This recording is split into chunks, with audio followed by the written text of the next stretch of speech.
Ibu Kepala Sekolah yang saya hormati, semua guru-guru yang saya hormati, adik-adik para siswa, putri maupun putra yang saya banggakan.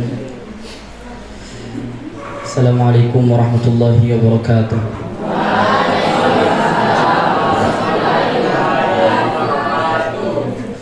Alhamdulillahirabbil alamin. Wassalatu wassalamu ala Rasulillahi wa ala alihi wa sahbihi wa man tabi'ahum bi ihsanin ila yaumiddin, amma ba'd.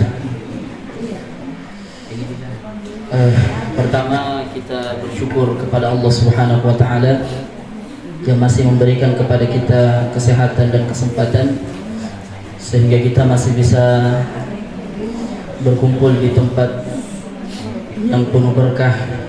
Madrasah itu, Bapak dan Ibu, tempat yang penuh berkah. Kata Nabi sallallahu alaihi wasallam, "Man salaka tariqan yaltamisu fihi ilman, sahhalallahu lahu bihi tariqan ilal jannah." Siapa yang melangkahkan kakinya keluar dari rumahnya menuju tempat menuntut ilmu, madrasah. Jadi madrasah tempat yang penuh dengan berkah. Siapa, kata Nabi, yang keluar dari rumahnya melangkahkan kaki menuju tempat menuntut ilmu, apapun itu, madrasahkah dia, rumahkah dia, dipakai menuntut ilmu, kata Nabi sallallahu alaihi wasallam, sahhalallahu lahu bihi tariqan ilal jannah. Dengan melangkah itu dia dimudahkan oleh Allah Subhanahu wa taala jalannya untuk masuk ke dalam syurga, tempat yang mulia. Bapak dan Ibu yang saya hormati, saya mohon maaf tadi terlambat. Ibu,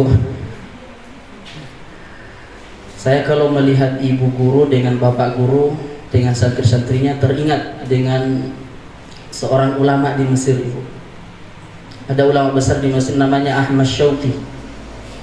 Beliau ahli syair, sangat menghormati ibu guru, sangat menghormati bapak guru. Dia punya penyemangat sendiri kalau dia sedang tidak semangat lagi untuk mengajar anak-anak. Beliau bersyair. Di antara syairnya bunyinya begini, Bu. Kata beliau, "Qum lil muallimi waffihi tabjila, kadal muallimu an yakuna rasula, a'alimta ashrafa aw ajalla min alladhi yabni wa yunshi anfusan wa uqula." Nah, orang Arab itu kalau dia lihat situasi apapun itu langsung bersyair. Kata beliau, "Qum lil muallim." Ayo berdiri untuk seorang pengajar, guru.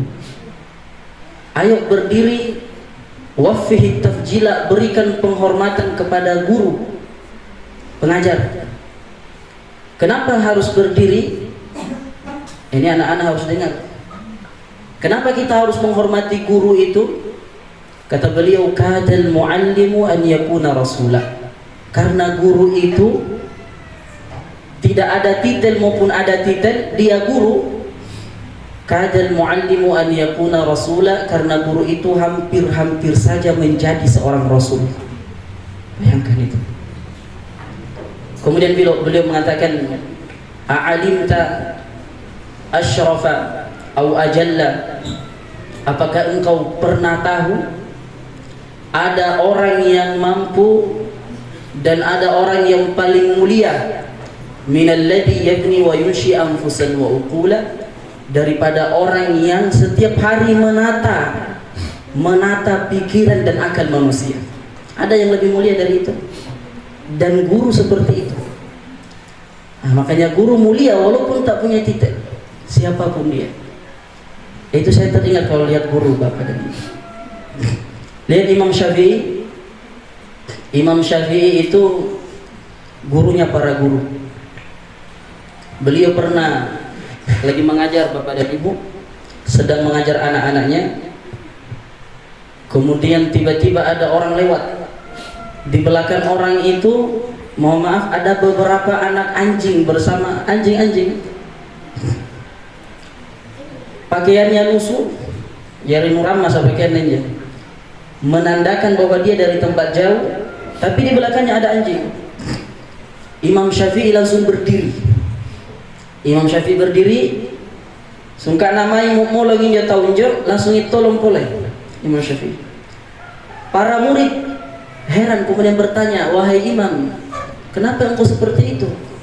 Kenapa engkau berdiri? Siapa orang tadi itu? Siapa membuat engkau berdiri? Kata beliau, wahai anak muridku, saya tadi berdiri karena dia lewat. Saya duduk karena dia sudah lewat. Kenapa seperti itu? Karena orang itu pernah mengajari saya bagaimana cara membedakan anjing laki-laki dengan anjing perempuan. Kelas Imam Syafi'i bukan kelas-kelas kita, tapi begitu penghormatan beliau kepada guru. Sampai beliau menghormati siapapun dia selama dia pernah mengajarinya. Karena kata Imam Ali itu menantunya Rasulullah sallallahu alaihi wasallam. Kata beliau, ana abdun liman 'allamani harfan. Saya ini adalah budak bagi orang yang pernah mengajariku walaupun satu huruf. Guru itu mulia. Maka ketika kita sudah merasa letih, merasa capek Bapak dan Ibu, lihat ini posisi kita sebagai guru luar biasa. Nah, anak santri juga begitu, siswa juga begitu, siswa juga mulia. Ketika Nabi Shallallahu Alaihi Wasallam menyampaikan hadisnya, kita kenal semua Bapak dan Ibu. Kata beliau, khairukum man ta'allama al-Qur'ana apa? wa 'allamahu. Sebaik-baik kalian adalah orang yang belajar Al-Qur'an dan mengajarkan Al-Qur'an. Para ulama, kalau kita dengar hadis ini biasa saja Bapak dan Ibu, tapi para ulama membahas kata per katanya itu. Kata beliau, kata para ulama, ketika Nabi berkata sebaik-baik kalian adalah orang yang belajar Al-Quran dan mengajarkan, kata beliau disebutkan dua sosok disebutkan di sini Bapak. Yang pertama orang yang belajar kan siswa. Tapi Nabi tidak berhenti kepada orang yang belajar untuk mendapatkan kemuliaan. Kata Nabi, wa'allamahu, dan orang yang mengajar, guru. Artinya apa? Kalau kita ada santri, ada siswa, menjadi siswa saja belum sempurna kebaikan itu sampai kita mengajarkan nanti apa yang kita dapat di sekolah.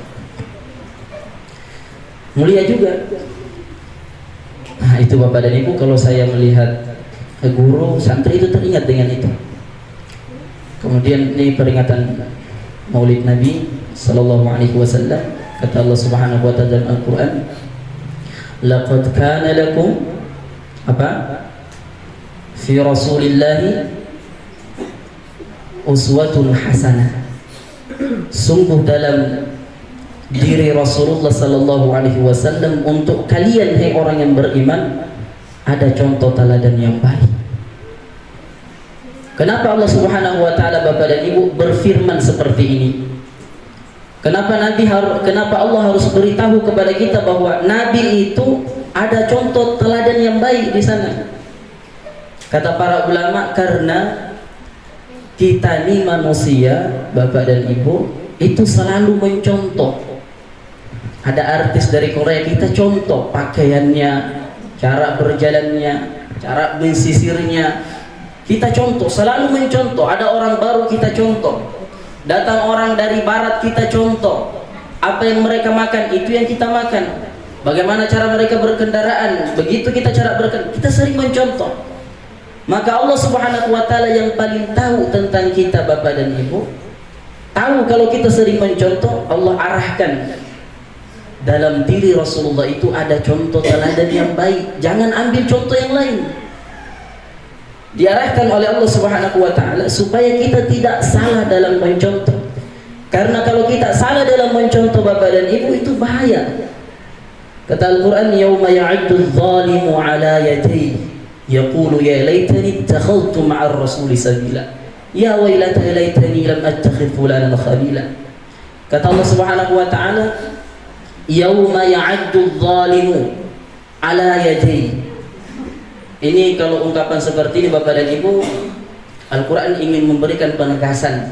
Kata Al-Quran, hari ketika orang-orang itu menggigit jarinya. Jarinya digigit. Kalau jari tak digigit itu Bapak dan Ibu apa tandanya?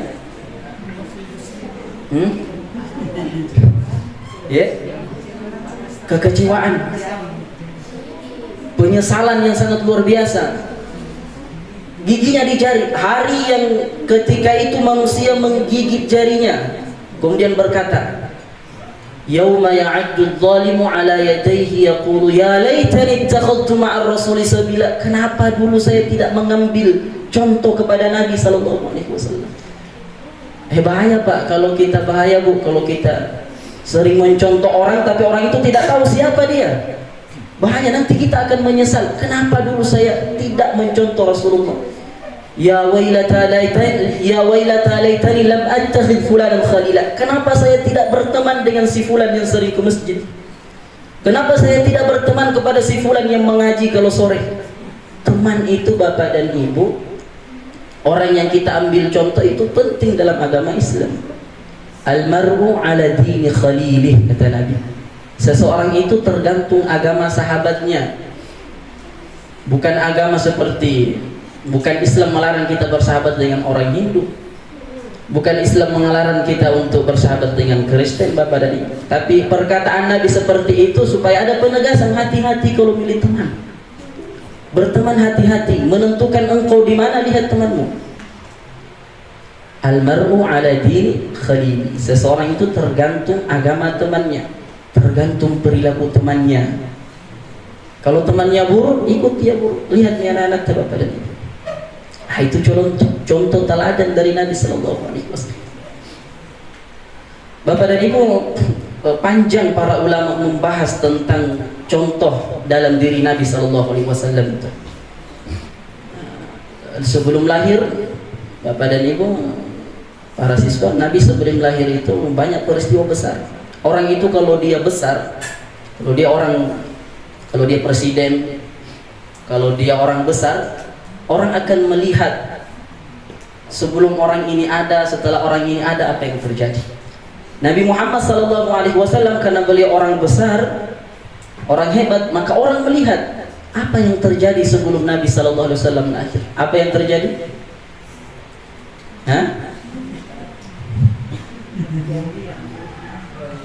Kenapa Nabi disebut lahir tahun gajah?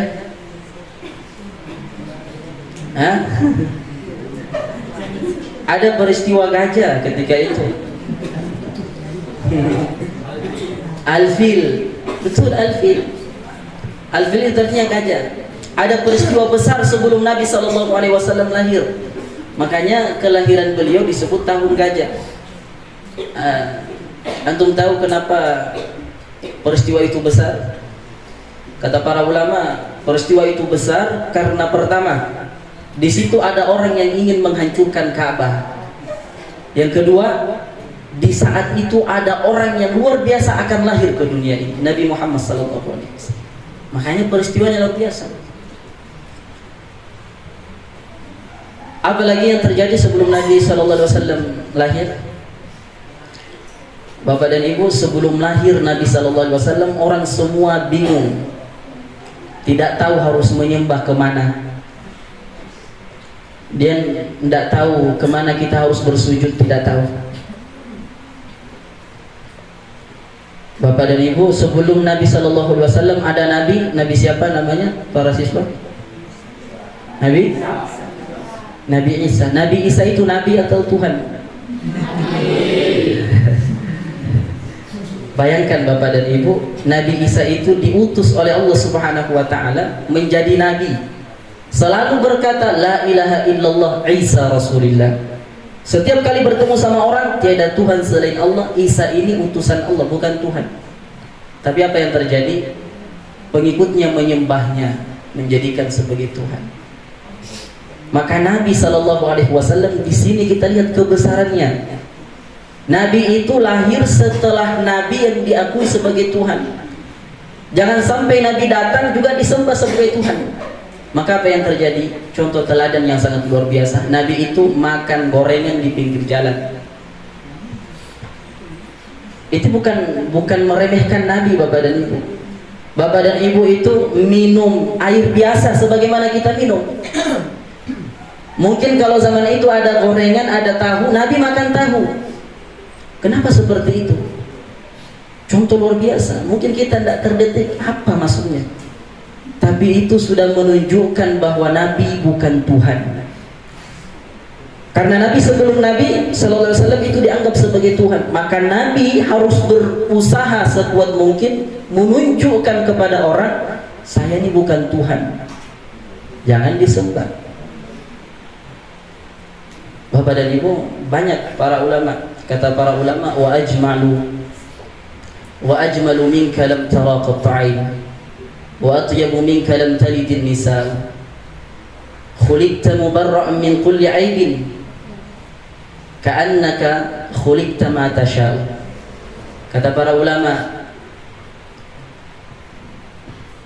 wa ajmalu minka lam tara qatta'in, wajahmu wahai Muhammad, wahai Rasulullah, seperti wajah yang tidak pernah terlihat oleh mata-mata manusia.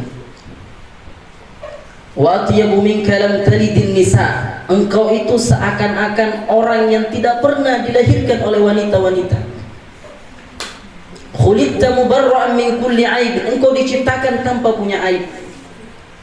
Ka'annaka khuliqta ma tasha'u, seakan-akan engkau itu diciptakan sesuai maumu saja. Itu Nabi sallallahu alaihi wasallam. Maka Bapak dan Ibu, pelajaran banyak yang kita ambil. Kalau Nabi sallallahu alaihi wasallam mau dibahas, banyak sekali. Habis kertas, habis pulpen, tinta semua kalau kita mau tulis bagaimana sosok Nabi Muhammad sallallahu alaihi wasallam. Kecil saja, sedikit saja Bapak dan Ibu. Di antara kata para ulama, Nabi itu adalah tufula ala mustawar rujula. Ini anak-anak para siswa harus mencontoh sosok Nabi sallallahu alaihi wasallam. 8 tahun Nabi bersama siapa? Umur 8 tahun tadi lagunya bersama siapa? Hah?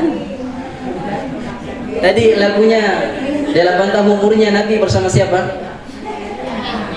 Kakeknya. Siapa nama kakeknya? Abdul Muttalib. Bapak dan Ibu, Nabi lahir dalam keadaan tidak punya bapak. Lahir dalam keadaan tidak punya bapak. Setelah lahir, tidak lama meninggal ibunya, tidak punya ibu. Beliau diambil pamannya. Kalau kita pikir kenapa Nabi sebesar ini harus meninggal bapaknya? Kalau kita pikir kenapa Nabi yang sebesar ini harus meninggal mamanya, ibunya? Diambil oleh omnya juga meninggal. Kata para ulama, karena Allah Subhanahu wa taala tidak mau ada manusia yang mendidik Nabi Muhammad. Saya Allah Subhanahu wa taala yang mau mendidik Nabi langsung. Orang besar, Nabi sallallahu alaihi wasallam. Kata para ulama tadi, tufula ala mustawar rujula, anak kecil tapi kelasnya rujula. Rujula itu rijal, laki-laki besar. Kalau agama kita Bapak dan Ibu, dalam Islam itu anak baru lahir ada namanya. Kalau anak baru lahir itu ada sendiri namanya. So yang pabaka-baka ripolerin na maremiseng. Ampat arunamu maring emisiarin na. Nabi sallallahu alaihi wasallam kata para ulama, tufula itu anak baru lahir, namanya tufula. Tapi ala mustawar rujula, kelasnya seperti orang yang sudah dewasa. Bapak dan Ibu pernah dengar ayat ar-rijalu qawwamuna 'alan nisa? Pemimpin laki-laki adalah pemimpin. Kata-kata ar-rijal, laki-laki adalah pemimpin wanita, itu yang disandangkan kepada Nabi, padahal umur Nabi masih 8 tahun. Nabi 8 tahun sudah berpikir dewasa. Anak kecil tapi kelasnya orang dewasa. Antum mau lihat dewasanya Nabi? Nabi tinggal sama kakeknya. Umurnya berapa tadi? 8 tahun. Abdul Muttalib atau Abu Talib. Abdul Muttalib itu kakeknya, pamannya Abdul Muttalib itu kakeknya, Abu Talib itu pamannya. Abu Talib itu anaknya banyak, Ini kalau antum mau lihat bagaimana dewasanya Nabi berpikir. Abu Thalib itu anaknya banyak tapi hartanya sedikit. Anaknya banyak tapi hartanya sedikit. Tidak seperti dengan orang-orang lain di Mekah. Abu Sufyan kaya, dia raja di Mekah, banyak uangnya, banyak anaknya. Abu Thalib itu banyak anaknya tapi sedikit hartanya. Muhammad kecil ini tinggal bersama orang itu. Apa yang dilakukan Nabi Muhammad? Nabi Muhammad faham bapak dan ibu bahwa Abu Thalib bukan bapak saya. Abu Thalib bukan orang tua saya. Saya hanya numpang di rumahnya Abu Thalib. Abu Thalib hanya paman saya. Maka saya harus dewasa berpikir. Saya harus mengembala, bekerja, tidak cengeng. Itu yang disebut para ulama anak kecil tapi kelasnya orang dewasa. Apa yang terjadi bapak dan ibu kalau beliau pergi mengembala? Ampa Pak Remu, apa beliau lakukan? Beliau pergi ke sumur Zam-Zam. Lapar ini Pak Remu, dia pergi ke sumur Zam-Zam, minum banyak-banyak. Pak kalau ini melinung, supaya kalau dia pulang rumah, karena dia sadar bahwa saya bukan anaknya Abu Thalib, dia punya anak banyak, saya minum banyak-banyak, baru pulang ke rumah, nanti di rumah tidak makan lagi, supaya anak-anak Abu Thalib itu tidak bertengkar gara-gara saya. Padahal saya ini adalah menumpang saja, anak kecil. Tapi kalau kita mentang-mentang Bapak dan Om Kujito tanam kok, Tante Kujito tenang mogo. Kalau datang pasti Nabi bilang anggap rumah sendiri. Tidak mentang-mentang Nabi Sallallahu Alaihi Wasallam, karena beliau sadar bahwa saya bukan anaknya Abu Thalib. Saya harus begini. Saya harus dewasa dalam berpikir. Luar biasa. Ketika Nabi Sallallahu Alaihi Wasallam bapak dan ibu mengembala kambing Nabi Sallallahu Alaihi Wasallam, apa kata ulama?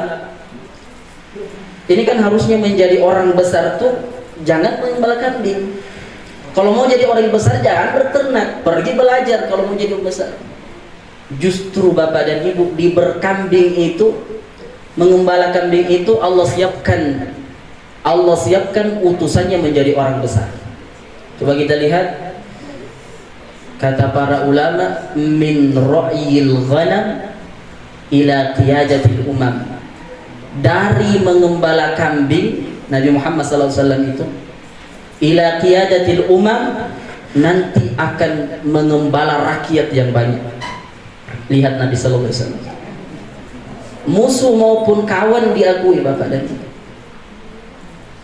Justru di mengembala kambing itu yang pertama tadi, dari mengembala kambing menuju ke pemimpinan umat. Yang kedua, pelajaran yang kedua, kenapa Nabi mengembala kambing? Justru di mengembala kambing itu bapak dan ibu, makanya Nabi Sallallahu Alaihi Wasallam bisa menguasai medan, karena beliau kan mengembala kambing bukan cuma satu tempat. Dia pergi ke Uhud, dia pergi ke Badar, karena dia tahu bahwa negeri Mekah itu adalah negeri yang selalu berperang, sambil mengembala kambing, sambil memantau lokasi. Nanti kalau saya berperang dengan itu, saya akan begini strategi saya. Itu dari mengembala kambing. Luar biasa Sallallahu Alaihi Wasallam. Yang terakhir bapak dan ibu, saya ingin sampaikan, terakhir Nabi Sallallahu Alaihi Wasallam pernah bersabda begini. Kata Nabi, karena Nabi tadi bersama Abu Thalib banyak anak tapi sedikit harta. Nabi kekasih Allah bapak dan ibu, beliau kalau mau kaya langsung minta sama Allah, langsung dikasih. Beliau tidak pernah minta sampai Allah yang menawarkan. Allah yang menawarkan. Kata Nabi Sallallahu Alaihi Wasallam, ini yang terakhir, arada alayya rabbi badha Makkah dhahaban. Kata Nabi Sallallahu Alaihi Wasallam, Allah Subhanahu Wa Taala, Tuhanku pernah menawari kepadaku agar lembah Mekah itu semua diisi emas, diberikan kepadaku. Ada yang pernah ke Mekah? Mekah itu lembah bapak dan ibu, samping gunung. Bayangkan kalau itu diisi emas, kemudian diberikan sama Nabi. Saya kata Nabi pernah ditawari oleh Allah emas sebanyak itu, sebanyak lembah itu. Tapi apa kata Nabi? Kata Nabi Sallallahu Alaihi Wasallam, la ya Rabb, tidak. Kata Nabi Sallallahu Alaihi Wasallam, la ya Rabb, tidak, saya tidak mau ya Allah. Kata Nabi, kalau saya lapar, kalau saya kenyang ya Allah, saya akan bersyukur kepadamu. Biarkan saya lapar ya Allah, kalau saya kenyang saya akan bersyukur kepadamu. Kalau saya lapar, saya akan meminta kepadamu. Nabi SAW tidak mentang-mentang utusan Allah langsung, ya Allah mana uang, ya Allah mana harta. Tidak. Kata Nabi SAW, "Lau wada'a asy-syamsa biyamini wal qamara fi yasari ala an atruk hadzal amal wallahi ma fa'altu." Nabi pernah dihadang, Bapak dan Ibu, lagi berdakwah dihadang. Wahai Muhammad, kalau kau mau harta, ini harta banyak. Wahai Muhammad, kalau kau mau wanita, ini wanita tercantik di Mekah saya kasih ke kamu, yang penting kamu tinggalkan dakwah. Apa kata Nabi? Wallahi, demi Allah, andai matahari diletakkan di sisi kananku, kemudian bulan di sisi kiriku, agar aku meninggalkan berdakwah ini, wallahi ma fa'altu, demi Allah tidak saya lakukan sampai aku mati di dalam dakwah ini. Terakhir sekali Bapak dan Ibu, bagaimana cinta Nabi kepada kita? Tahu istri Nabi yang paling muda siapa namanya? Aisyah. Aisyah namanya. Ada Aisyah di sini?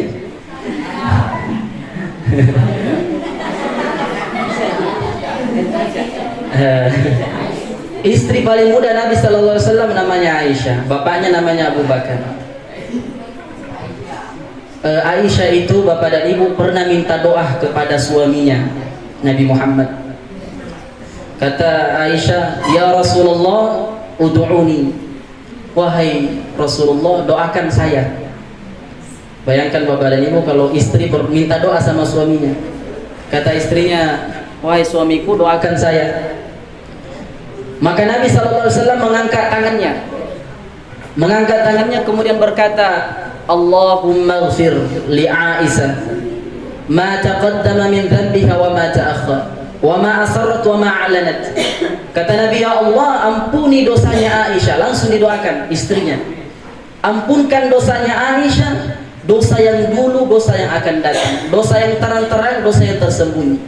Itu Aisyah, Bapak dan Ibu, setelah mendengarkan doa itu sangat bahagia, sangat bangga. Saking bangganya Bapak dan Ibu, itu beliau loncat-loncat.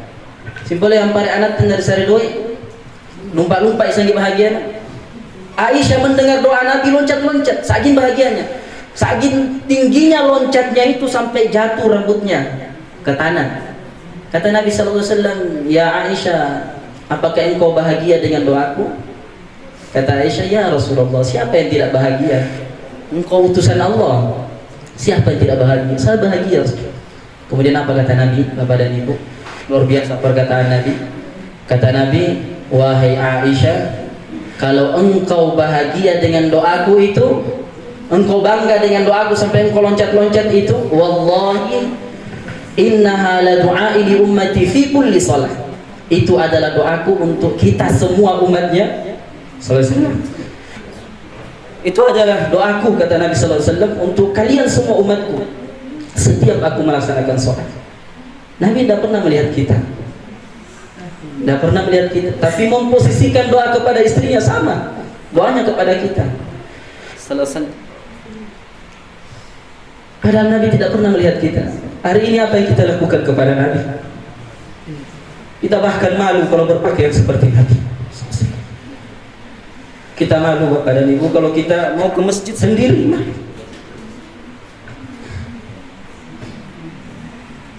Padahal Nabi SAW ini gigi depannya Bapak dan Ibu itu hancur, patah gigi depannya agar supaya Islam ini sampai kepada kita. Tapi kita malu berpakaian seperti berpakaiannya Nabi. Kita malu berjalan sebagaimana Nabi SAW berjalan. Kita bahkan malu kalau anak kita ada masuk pesantren. Paling pesantren kita pelajari agamanya Nabi Muhammad. Tidak ada yang bisa kita berikan kepada Nabi SAW. Kita malu kalau kita perintah anak pergi ke ngaji kalau sore nak. Malu kita. Kita bangga kalau ada orang barat dan anak kita ikut dengan dia. Kita bangga kalau anak kita pintar berjoget-joget seperti artis Korea itu. yang akidahnya berbeda dengan kita, padahal Nabi setengah mati agar Islam ini sampai kepada kita. Di mana kita kepada Nabi sallallahu alaihi wasallam? Ayo Bapak dan Ibu semangat. Kecintaan kepada Nabi sallallahu alaihi wasallam kita tidak bisa, tidak ada samanya daripada apa yang Nabi berikan kepada kita sallallahu alaihi wasallam. Itu Bapak dan Ibu yang bisa saya sampaikan. Lebih dan kurangnya mohon dimaafkan. Kalau benar itu datangnya dari Allah Subhanahu wa taala, kalau salah itu datangnya dari pribadi saya yang berbicara. Subhanakallahumma wa bihamdik, asyhadu an la ilaha illa anta, astaghfiruka wa atubu ilaik. Assalamualaikum warahmatullahi wabarakatuh.